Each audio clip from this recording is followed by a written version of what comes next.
So week 3, this is mostly chapter 3, a little bit of chapter 4, but we're going to be talking about the mole, molecules, and stoichiometry. A word that strikes fear into the heart of many, but shouldn't have to.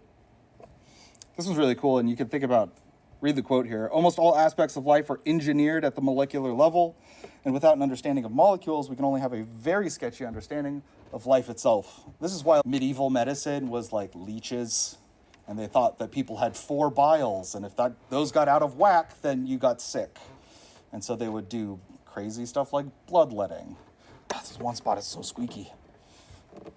Anyways, but yeah, at a molecular level, and this is the funny thing, is that I think there's a general idea that chemistry is superior to biology, and then physics thinks physics is superior to chemistry, and then math is superior to math, or math is superior to physics. But really everything's math. If you go down far enough, it's all math. Biology works because of chemistry, and chemistry works because of physics, and physics works because of math. So really it is all math in the end. But I like the level of chemistry, that sort of scale. Molar mass is this concept that we use to count atoms. You guys have actually bought shrimp. I think I've only bought shrimp a couple times. Yeah, shrimp. How about nails? Those are 2 examples. But so shrimp normally sold by the count and the number of shrimp per pound. So 41 to 50 count shrimp means that in 1 pound of shrimp, there's between 41 and 50 shrimp. So if you needed a specific number, you wouldn't go and have somebody count out a specific number of shrimp. They would just sell you a pound. Oh, that's what it means. Yeah, that's what it means. That's what I thought. Yeah, I think I actually rewrote this slide, but because of this. Yeah, so that means you get 41 to 50 shrimp. It also tells you something about the size of the shrimp. That's what I was told. Yeah, because if it's 10 to 15 count, that's still 10 to 15 shrimp per pound, but you're getting jumbo shrimp. One of my favorite, what are those called? Oxymorons? Something that a jumbo shrimp means tiny, jumbo means big. Anyways. In this way, though, you can count shrimp without having to actually count shrimp. We can weigh them. It's really easy to scoop shrimp and put them on a scale and weigh that out and say, oh, that's 3 pounds of 4150 shrimp. And then you're getting anywhere between 3 times 41 or 3 times 50 shrimp. So if you bought 2 pounds, then it'd be anywhere from 82 to 100 shrimp.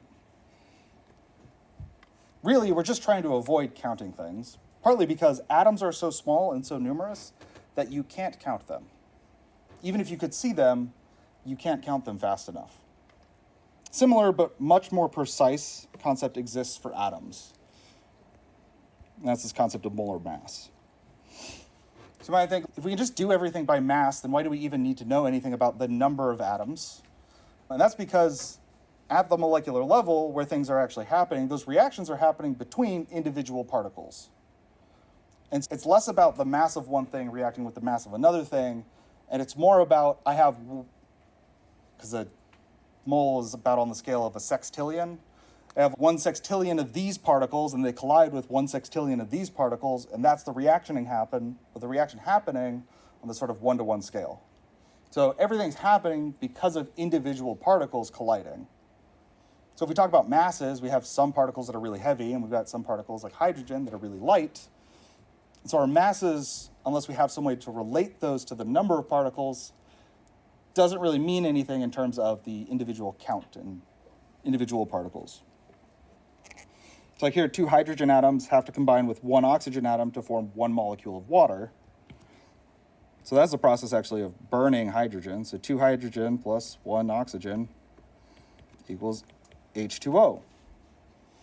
I need those individual counts of atoms, but it's almost never happening, or maybe I should say it never happens at that scale where it's just 2 hydrogen and just 1 oxygen. I'll have 2 billion of the hydrogens, and I'll have 1 billion of the oxygens that combined.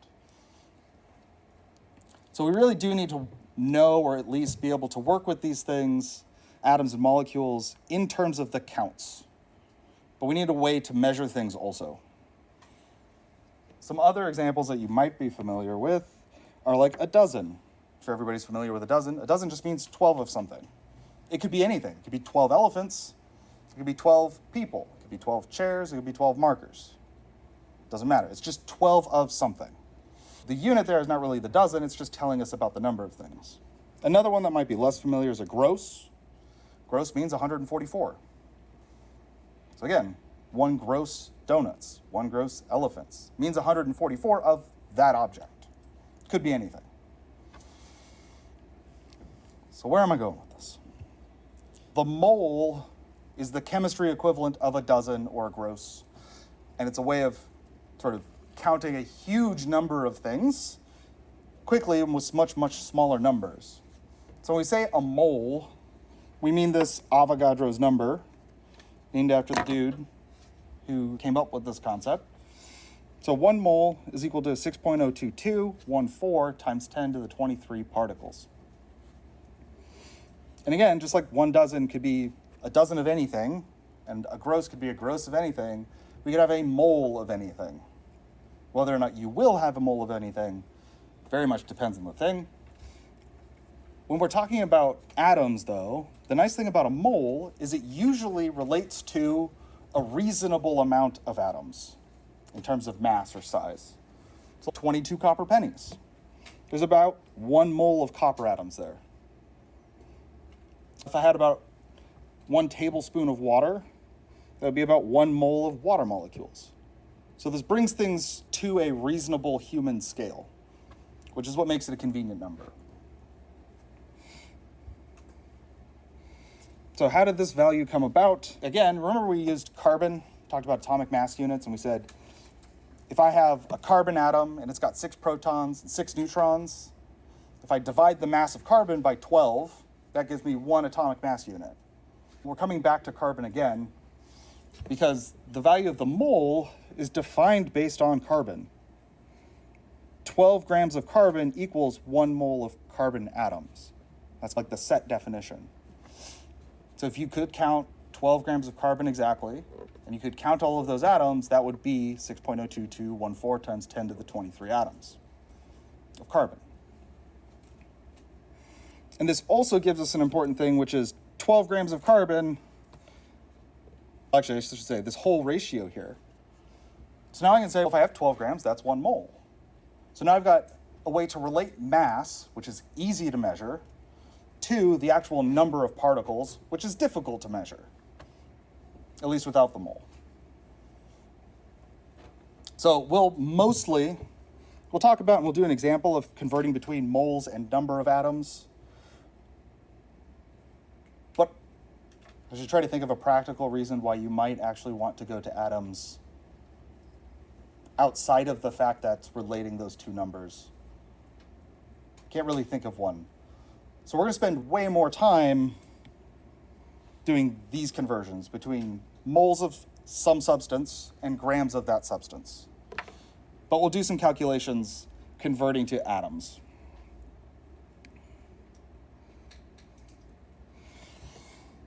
So this is very similar to if you're converting dozens of eggs and number of eggs.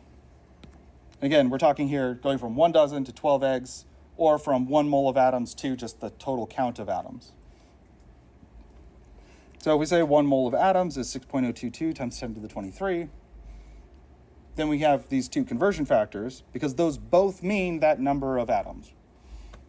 So it's equivalent. That means that I'm dividing this 1 mole divided by 6.022 times 10 to the 23. Those two mean the same thing, so divided by itself means it's 1. So I can flip it. Just like all our other conversion factors. Okay, so how do I convert?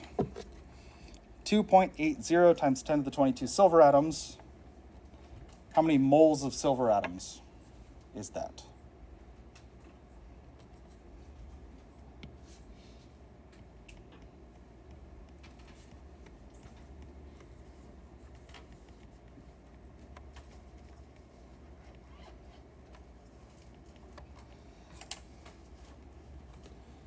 So what's my conversion factor?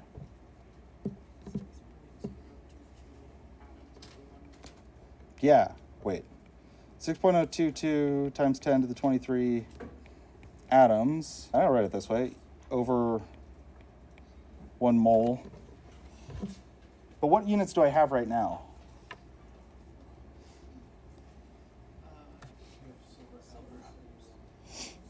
So I got to cancel out the atoms part. So I'll put atoms on the bottom. So 6.022 times 10 to the 23 on the bottom. 1 mole on top.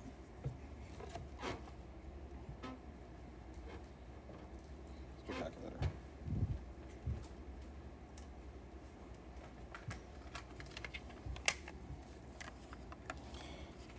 I guess I don't really need to calculate it, but just to double check to make sure the slide is right.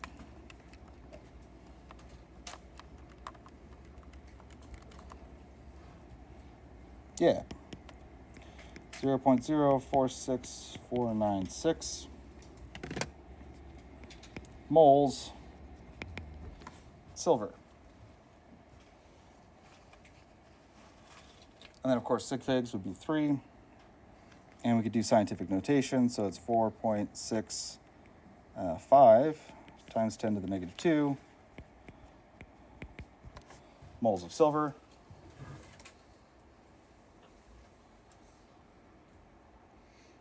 So notice here I wrote MOL instead of MOLE. Again, if you've taken any amount of chemistry, you know that this is the abbreviation for moles. It's not much of an abbreviation. Someday I'll sit down and enjoy this. Cumulative 3 minutes over a lifetime. Whatever, it's an abbreviation. It is shorter. Okay, it's just a conversion factor, and it can be written this way or it can be written this way. You use it in the way that cancels out the units that you need to cancel. It gives you the units that you want to keep. Like I said, I think the first exam might be in lecture. Can't remember. There might be something on there. Okay, now though, so we looked at carbon, and for carbon, it's 12 grams is 1 mole. That's great, but not everything weighs the same amount as carbon. We got other atoms that are heavier, other atoms that are lighter. To compare these, all right, we can look at something like aluminum. Aluminum is a heavier atom than carbon. But instead of 12 grams being 1 mole, it's 26.98 grams of aluminum equals 1 mole. Or 12.01, this is the atomic mass, which is that weighted average mass. And then for helium, 4.003 grams of helium is 1 mole. Right, so something that's lighter. This again ties back to those shrimp. If you're buying big shrimp, 1 pound means fewer shrimp. If you're buying really small shrimp, then 1 pound means a lot of shrimp.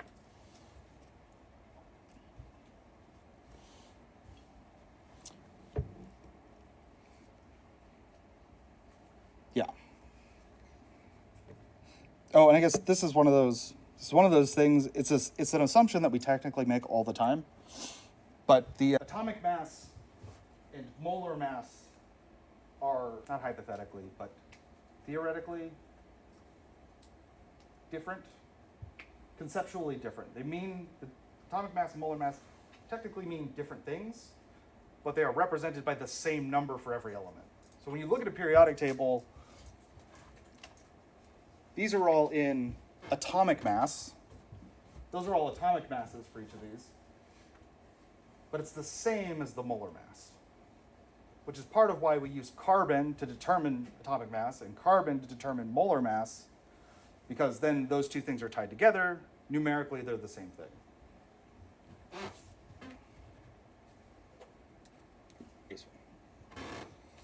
Okay.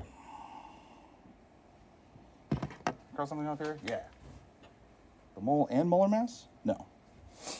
I guess we're on molar mass now.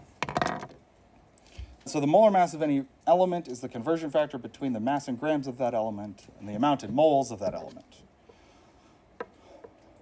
This is the conversion factor that you will use more than any other in the general scheme, but you'll use different conversion factors for different elements. Right? So if we're doing carbon, if we want carbon, 12.01 grams of carbon is equal to 1 mole of carbon. And that's what you'll see depending on the number of decimal places, the periodic table. I think there's supposed to be a 1 here. 1 mole of carbon. This might be a bit of a tricky question to ask. But why can I say that those are the same thing?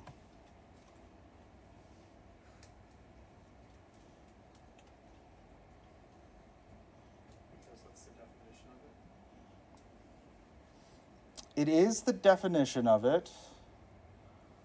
There's another answer. Yeah, because one is in grams and the other one's moles.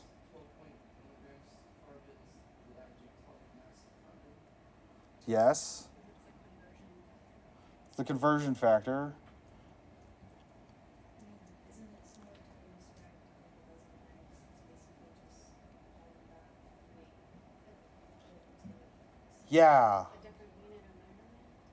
Yeah, it's a different unit of measurement. I think that's the idea that I'm looking for, right? This 12.01 represents some amount of carbon that I could hold in my hands. That amount of carbon I could also describe as 1 mole. And so both of these, even though they have different units, both talking about carbon, they're both, each one is a different way to represent the exact same amount of carbon. Like I have 4 quarters, but I also have a dollar. And I need this. Yes, representing the same amount of money. 4 quarters and a dollar, they're two different things that represent the same concept. So we can do this for anything. And that's why these things are equal, and that's why I can say, write it this way or write it this way, right? Because it's dividing by itself. I'm dividing an amount of carbon by the same amount of carbon.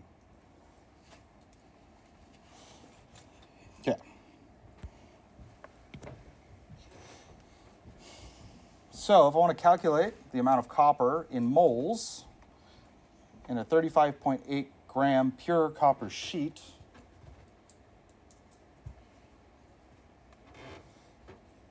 what do we need to convert this? The molar mass of copper, and where do we find that? Periodic table.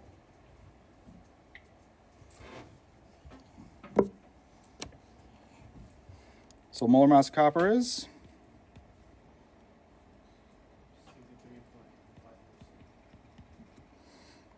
And that's what units?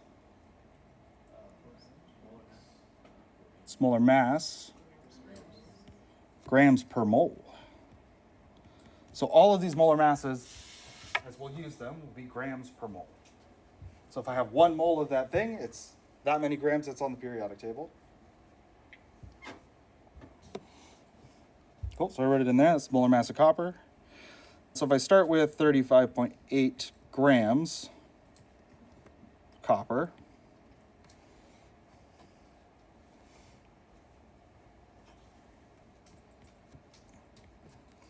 then I just need to cancel out grams of copper.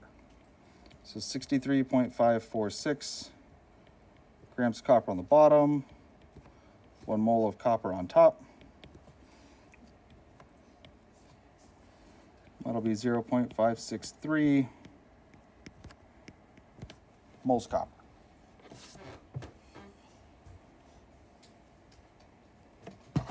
Okay. Again, let's hopefully review kind of stuff. Cool.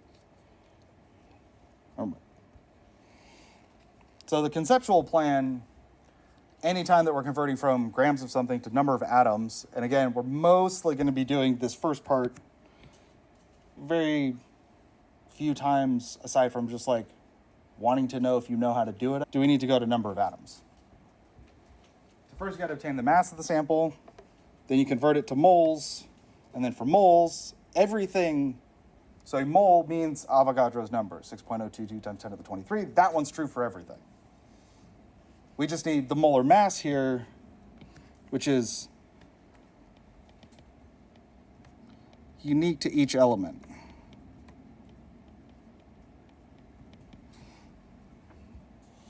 Well, Avogadro's number is the same for every element.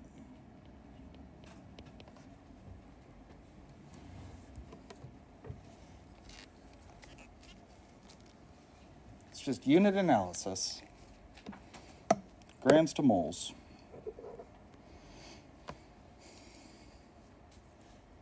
So just adding another little thing here. So how many carbon atoms are there in a 1.3 carat diamond? So diamonds are a form of pure carbon, crystalline carbon, and 1 carat equals 0.2 grams.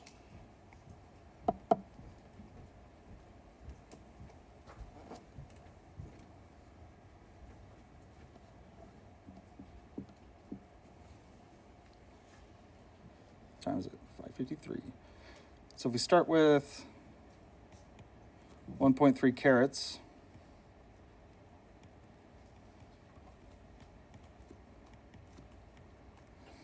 then I need to convert that first into grams. So 1 carat is 0.20 grams.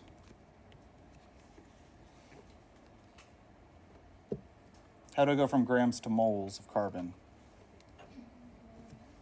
Molar mass. This is a good one to memorize, by the way. 12.02. Sorry, 12.01. I don't know why I said 2. Grams of carbon, that's 1 mole of carbon.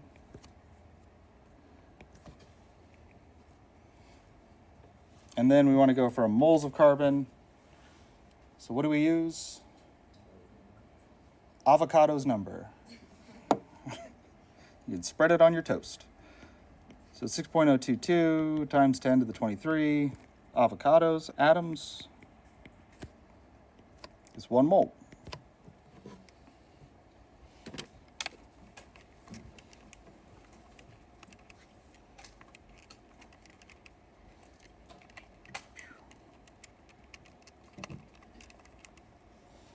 Yep, the slide is correct. 1.3 times 10 to the 22 atoms. That's more specifically atoms of carbon.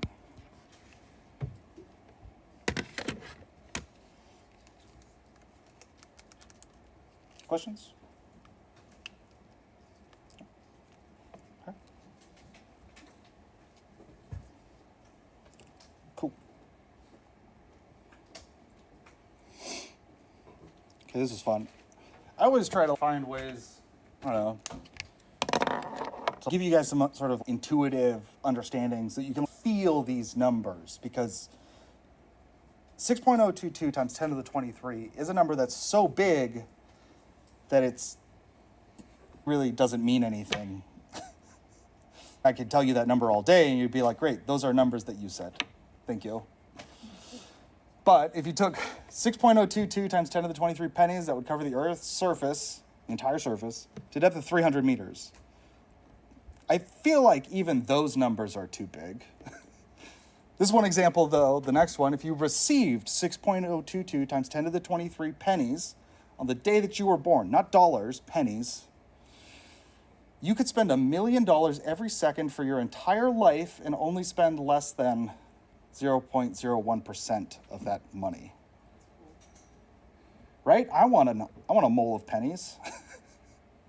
Unfortunately, it would cover the Earth. So it can't exist except on paper. Grains of sand, that was interesting. But again, I know Texas is big. You can see it on a map. You can see that it's bigger than other states. But what does it mean that it's covered in a depth to several feet? This one's fun. If you counted 24 hours a day for the rest of your life, I actually did the math on this one time, and it was like if you counted 2 atoms per second every day for your entire life without stopping until you died at the average death of 83 years, you'd get to 1 times 10 to the 10. Now you might think that number looks like half, but it's not even close to half. 3 times 10 to the 23 would be half. No, this is way more. Right, so you wouldn't even get close. Written out with all the zeros, that's too much. Actually, now I'm thinking, hold on. Yeah, okay, I was right.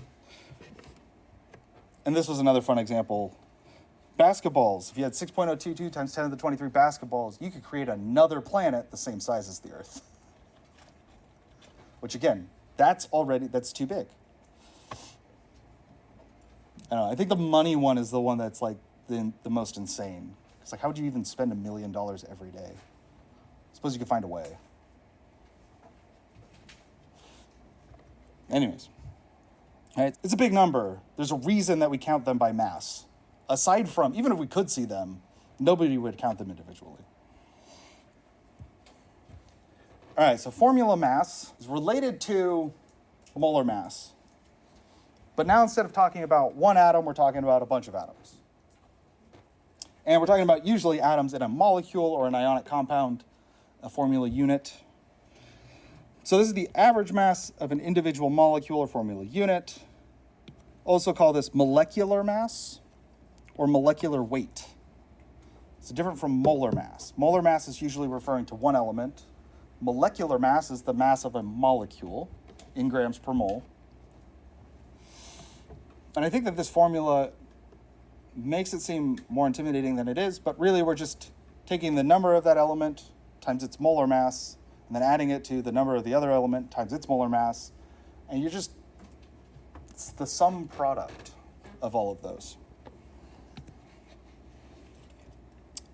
If we want to calculate calcium nitrate, does anybody know what the formula for calcium nitrate would be?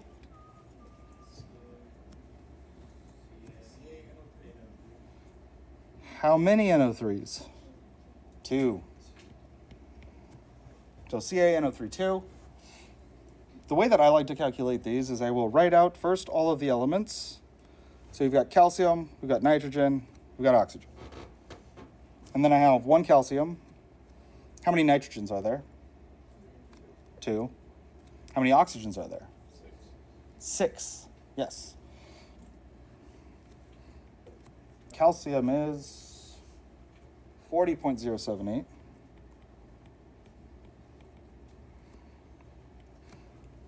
Nitrogen's another good one to memorize. And so is oxygen.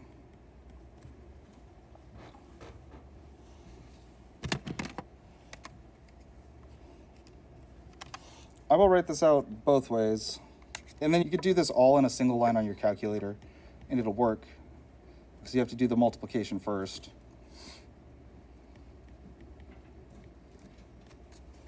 I don't know what 6 times 16 is. That's 96. So you could do it like this, and then add those all together.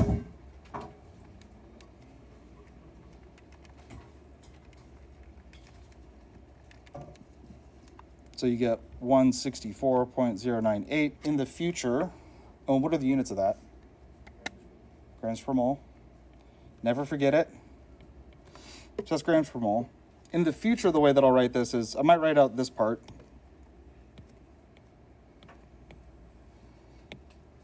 People who have taken my class have seen this before. This is my shorthand for the sum product. Multiply, add all those together. 164.098 is how I would write that.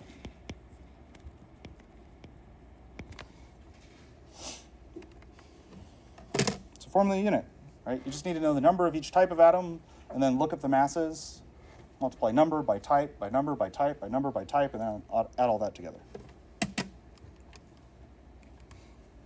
And I guess just because this is the first time we've seen it, you can enter this into your calculator as 1 times 2 times 14.01 plus 6 times 16.00, and that will give you the correct answer. You don't need parentheses or anything. Order of our operations will take care of it. Okay.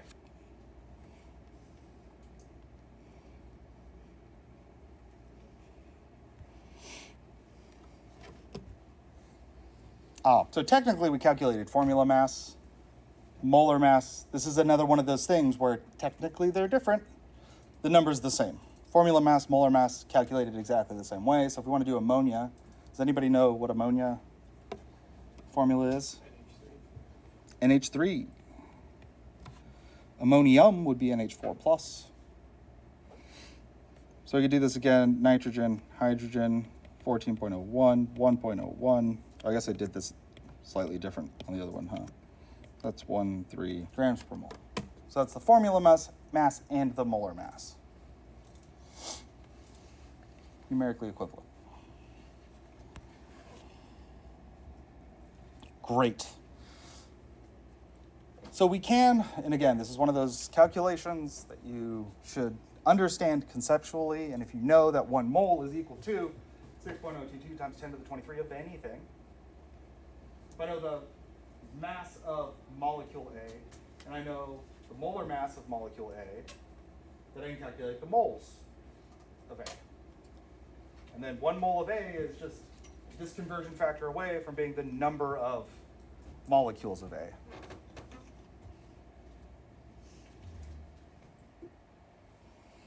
I bet there's an example.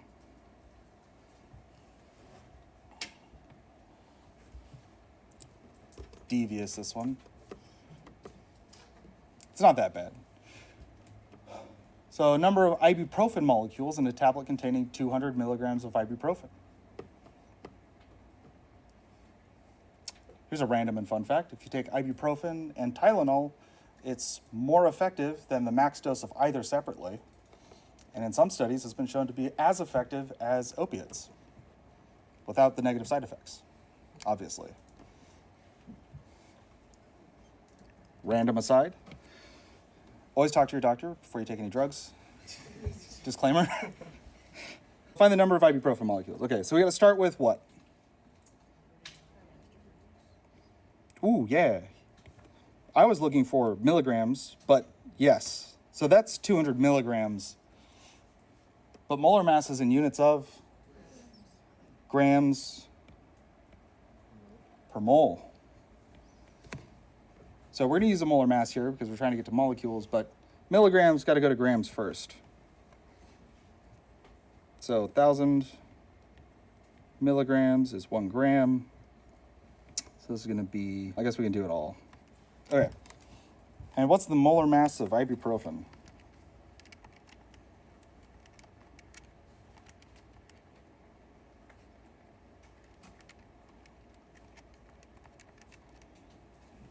Anyone?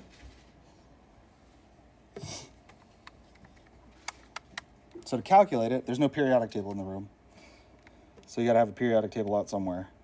I'll write this out. It would be carbon, hydrogen, oxygen. There's 13, 18, and 2. So right there's ibuprofen.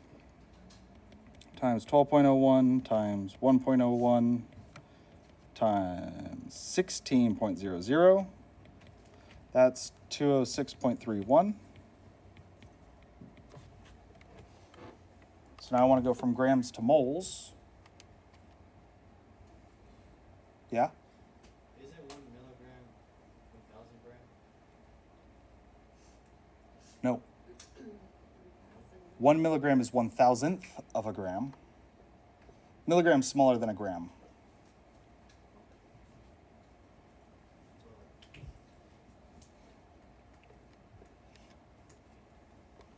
Appreciate you checking in on me, though. 206.31 grams, 1 mole. And how do I get to moles? How do I get from moles to molecules? Avogadro's number?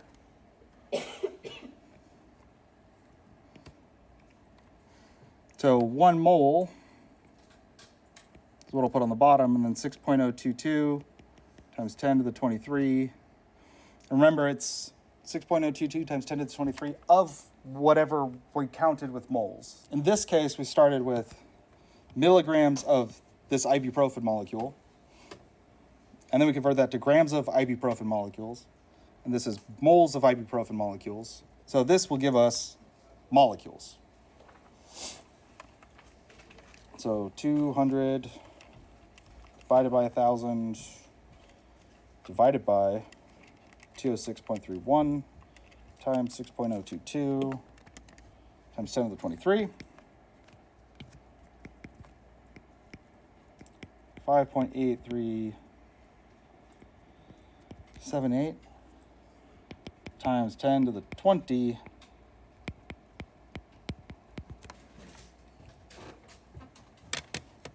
And if we're doing 4 sig figs,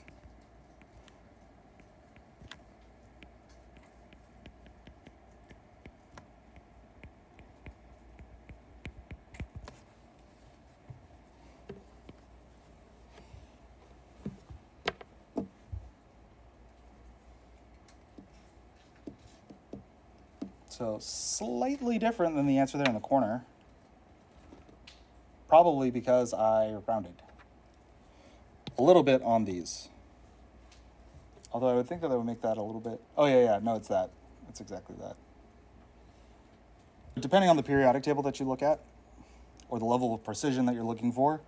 Here, this is 4 sig fig, so using... Oh, I guess I used 3 for hydrogen. But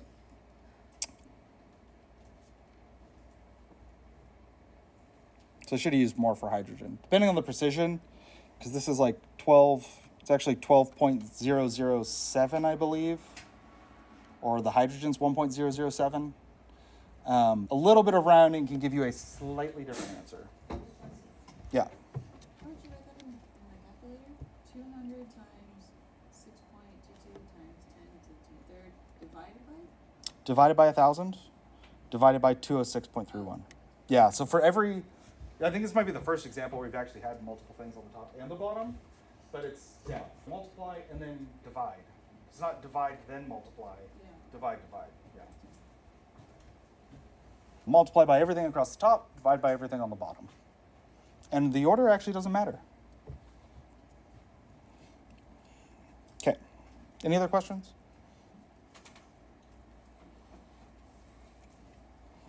All right, 6:09, a little bit of time. Okay, well, I guess we're on composition of compounds. All right, so chemical formula in combination with the molar masses of its constituent elements tells us the relative quantities of each element in a compound, and we can use mass percent composition. We'll use it to figure out what the formula is later. But mass percent composition gives us these relative amounts in chemical formulas. So this kind of goes back to the law of definite proportions, where a molecule will have a set number of hydrogens, a set number of carbons, a set number of oxygens, a set number of each type for every one of those molecules. So if I can calculate or if I can find the mass of each of those molecules, I can use the molar mass to figure out the exact number of each, or at least the smallest multiple.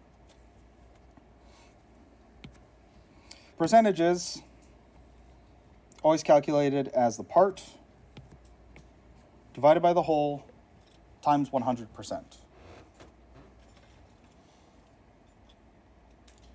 I guess, yeah, because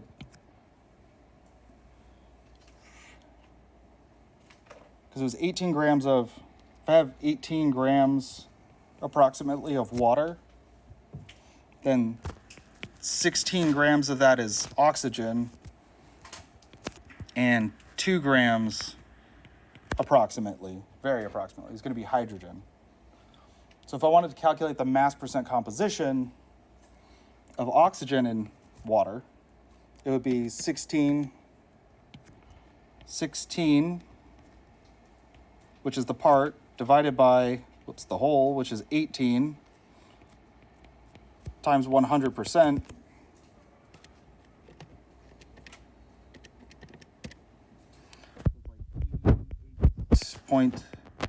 .8 repeating percent oxygen. And then the rest of it, because we know that water is just hydrogen and oxygen, if there's only the two things, whatever the rest of that 88.8 is to get us to 100 has to be the hydrogen. So we'll see more examples of stuff like this. So for mass percent composition, the percentage of each element in a compound, we can determine it from the formula of the compound. And the key assumption that we make when we're using this, it's like I could just pick water, or I could pick carbon dioxide. And from that formula, and the molar mass of carbon and the molar mass of oxygen, I can figure out what the percent mass composition is of all carbon dioxide.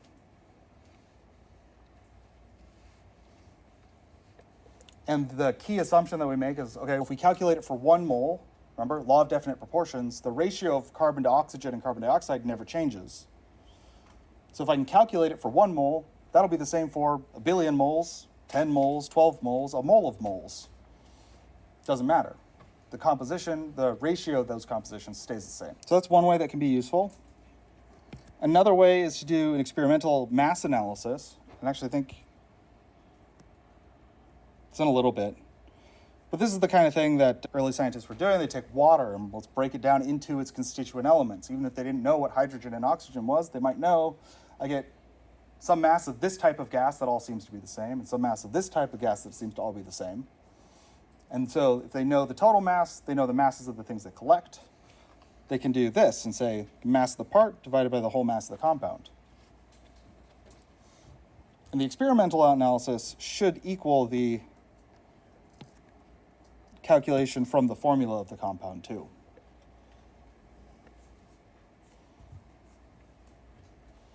And this is true. Again, most of the time there's a little bit of error in data. Due to rounding one way or another, you might not quite get to 100%. Just rounding errors. Okay, acetic acid is the active ingredient in vinegar. Calculate the mass composition of oxygen in acetic acid.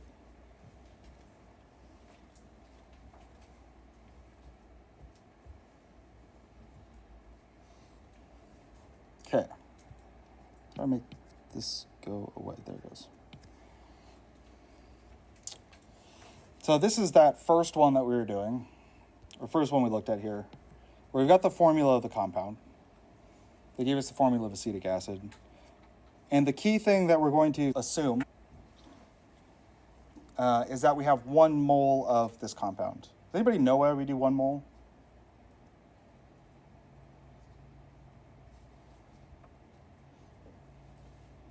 It's the easiest. I could do this. I could assume that I have 2 moles of the compound. I could assume that I have 20 moles of the compound. But then I have to do some more calculations, because here, if it's the mass of X in 1 mole of the compound divided by the mass of 1 mole of the compound, the mole part cancels out. Okay, so we're going to assume that we have 1 mole of acetic acid.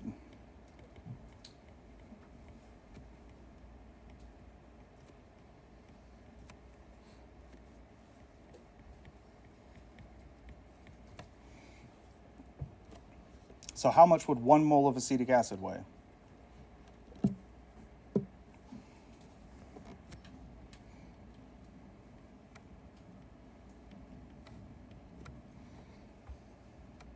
So carbon is 12.01, hydrogen's 1.01, oxygen 16.00.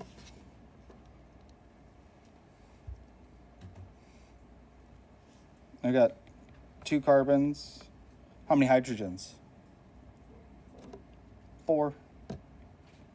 Does anybody remember from Chem 20 why that hydrogen's written by itself and it's written first? It's an acid. So we write the ionizable hydrogen first in acids, 2 oxygens.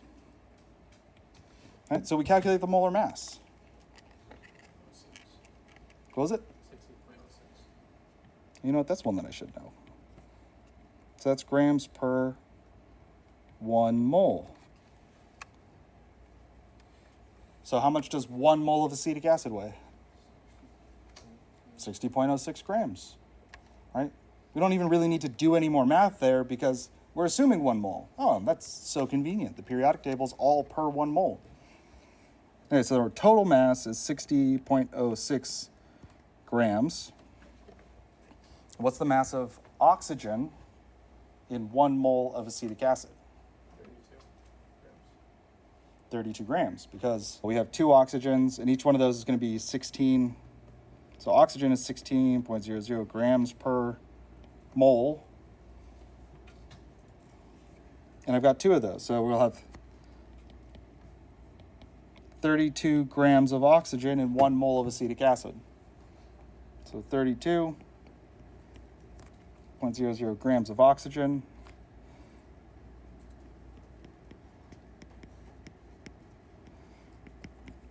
times 100.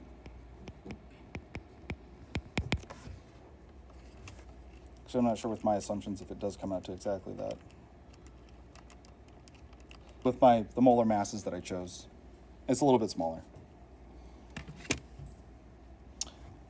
If you actually do that, it'll be 8 here instead of 9. So 53.28% oxygen by mass.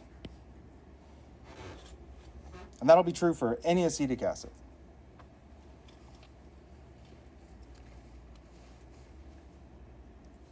Cool. So how would you calculate the mass percent of carbon in acetic acid?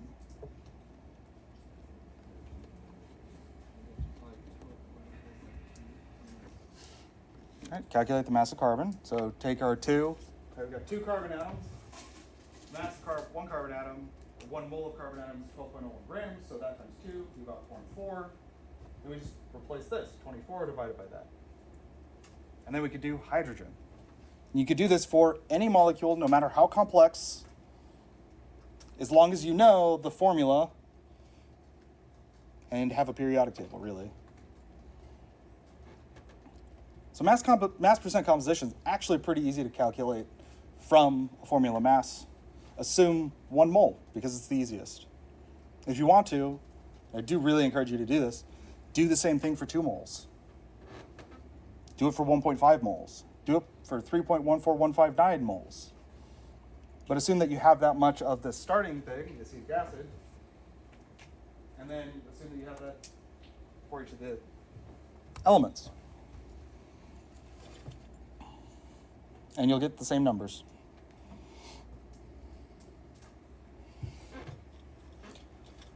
So one of the most useful things about mass percent as a conversion factor is that it makes it really quick to convert between a mass of the compound and a mass of one of the elements in the compound. So you might do this for fertilizers if you want to know how much phosphorus is in that fertilizer. It probably says on the bag percent mass phosphorus. And so if you want to amend your soil or whatever, it's a mosquito. You want to amend your soil and you need to add some amount of phosphorus, then you add based on that percent mass. We can rewrite these percent masses also. So this 69.59% chlorine by mass, right? What does percent mean? Per 100, yeah. So the other convenient thing about this is here they chose grams. This is 68.58 grams of chlorine for every 100 grams of freon. But I could pick any mass unit. So I could do kilograms, I could do tons, I could do metric tons. Same unit for mass goes on the top and the bottom, and so the ratio always ends up the same. And that's the law of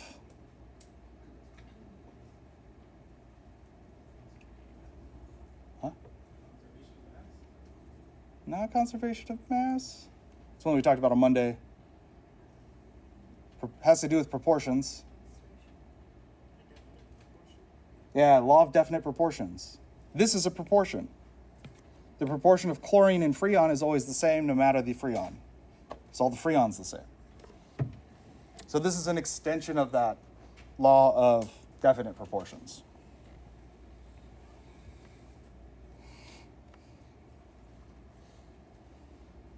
Oh, 6:22. Does class technically go till 6:25? Yeah.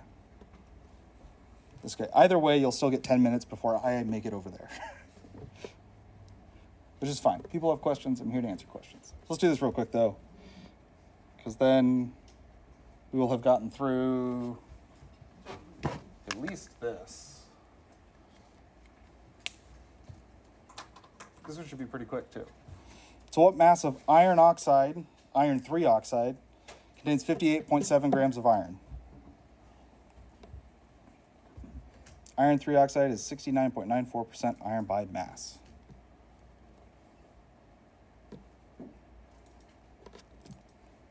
What number should I start with?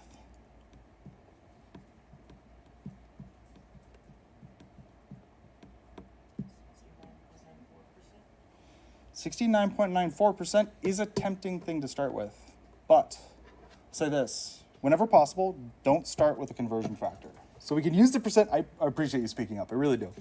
But, and it's a mistake that I made all the time, that's why I try to harp on this, that if you start with a conversion factor, it makes things more confusing. So the 69.94% mass is a conversion factor. Percent mass is a conversion factor. So what's the only number that's not a conversion factor? 58.7 grams of iron.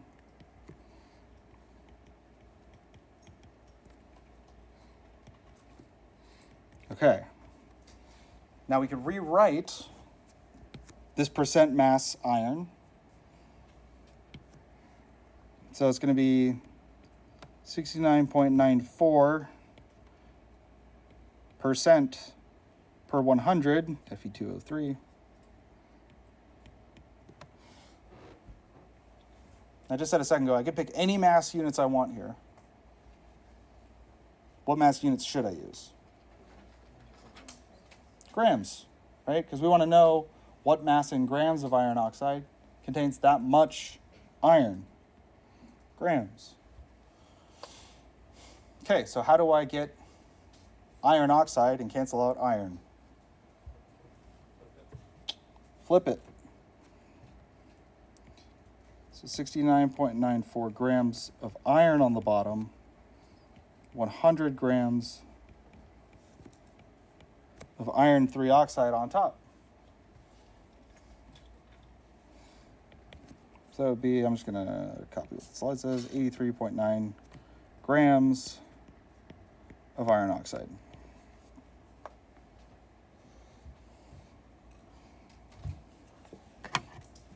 So just real quick before we finally end class, I think one of the things that can be confusing about the way that this problem is worded is you might be thinking about it in terms of a beginning and an end. And so it's asking me what mass in grams of iron oxide contains 58.7 grams of iron.